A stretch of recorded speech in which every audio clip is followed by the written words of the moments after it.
learning can take place anywhere. She was missing her kids like crazy. The coronavirus may have shut down her school. It's not going to stop her from motivating kids to keep moving. It's actually easy to step into Miss Ruff's second grade classroom at Washington Elementary. All you have to do is find it on YouTube.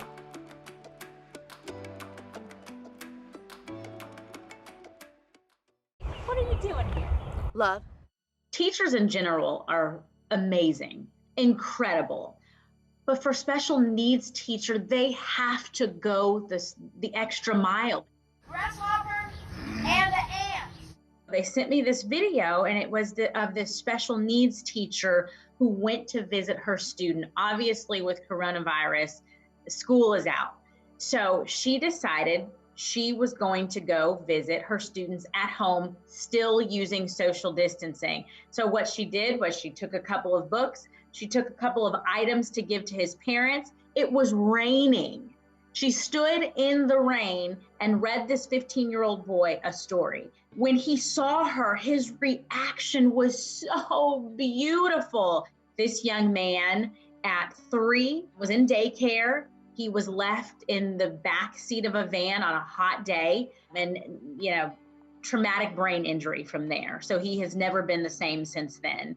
From what I understand, she's been in his life for several years now. And the mom told me after this experience with the daycare, she was very leery about leaving her child with anybody. But this woman seemed to really grasp his background and understand that her child needs more than just an education. He needs love.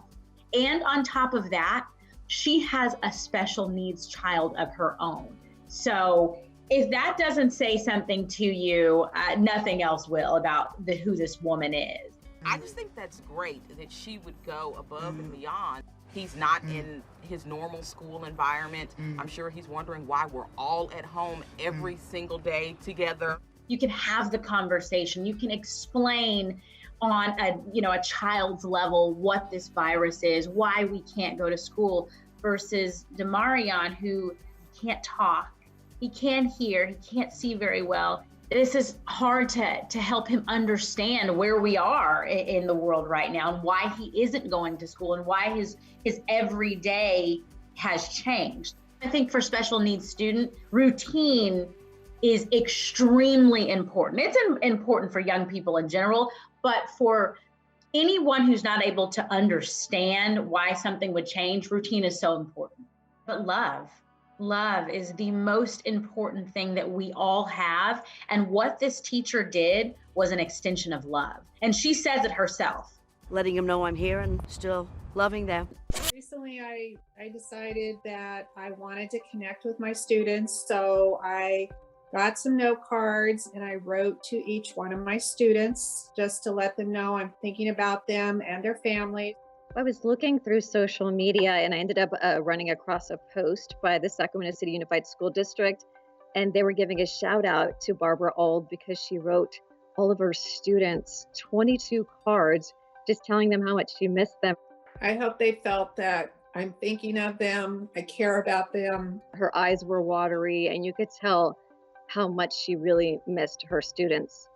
She's one of those teachers that you could just look at her and see her passion for teaching, and that she really got into teaching to nurture her students. And you could just see the love in her eyes and how much pain she was in. I want them to know that each and every day I get up, I think about them because that's where my job is at. I believe 1 in 3 students or 1 in 4 students rely on help and getting those free lunches. She was worried that her children weren't going to be eating properly, and she wanted them to know where that food would be for them. I told them about the website to go to the school and get the food. Just at the food distribution, I told them about websites that they could go on that was posted by the district. And then I did one paragraph just about each child, just encouraging them to read, to maybe start a journal, to illustrate the journal, and to maybe just get out and walk with their families and still exercise. I miss them tremendously. I think about each one of them, and I did call last week and talked to some of the parents, but I actually got to talk to a couple of my students, and just to hear their voices was amazing.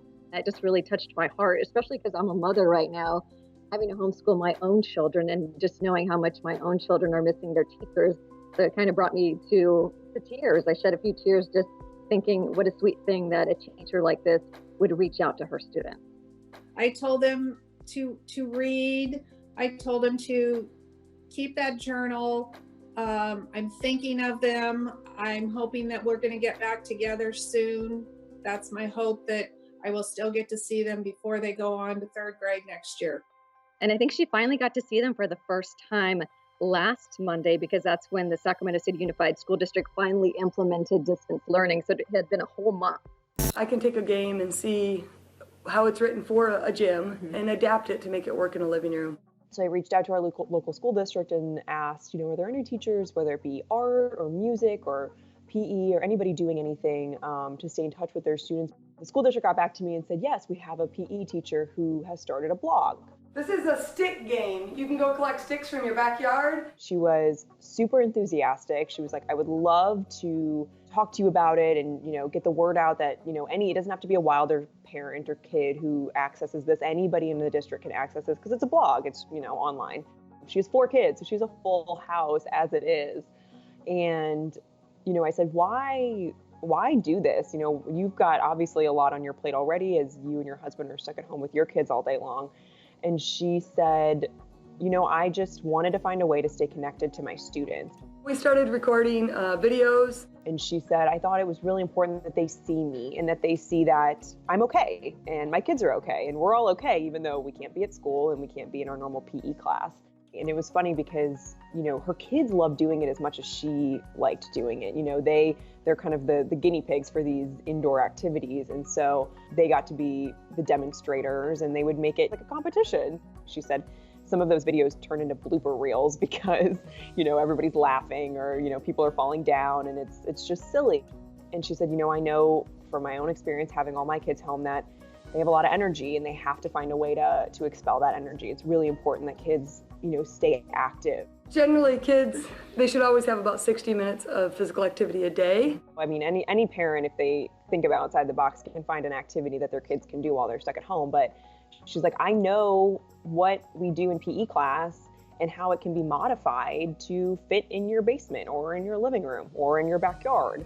If it's in a little living room or a basement, it's not as active, but you can work on communication strategies or just team building, cooperation.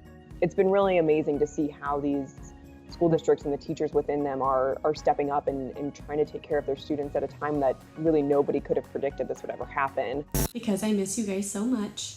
Make sure you're still reading. Make sure you're doing your packets if you have them. I think she's the kind of teacher that she can't help but feel passionate about her work. And so I don't think it was such a hard transition for her, at least, to take what she could from her classroom and build as close to, her setup at her desk and the space for the kids to all meet up together. I just had all these things in my classroom, so I collected anything I thought that would work and fit in my house. They feel that a classroom setting, while being there together is the most engaging experience you could have if you're a student and a teacher, that doesn't mean you can't communicate in different ways. That's what these YouTube videos are showing. They're not replacing the classroom setting, but they're giving kids a sense that they can learn in different ways. And that learning doesn't stop necessarily when, you leave class or you leave school.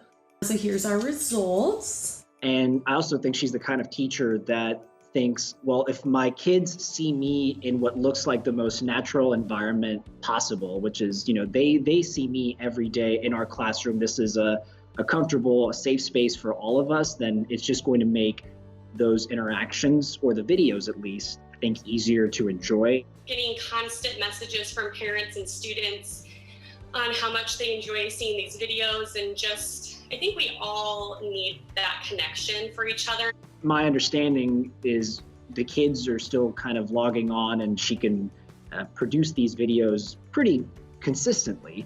I'm sure it's strange looking at a camera and feeling like that's how you're connecting to your kids. I think she walked into that having a pretty fleshed out idea of what she wanted to do. This is almost like a quick check-in into the life of Miss Ruff, and then they can go on with their day, whatever their homework or their other schoolwork is supposed to be.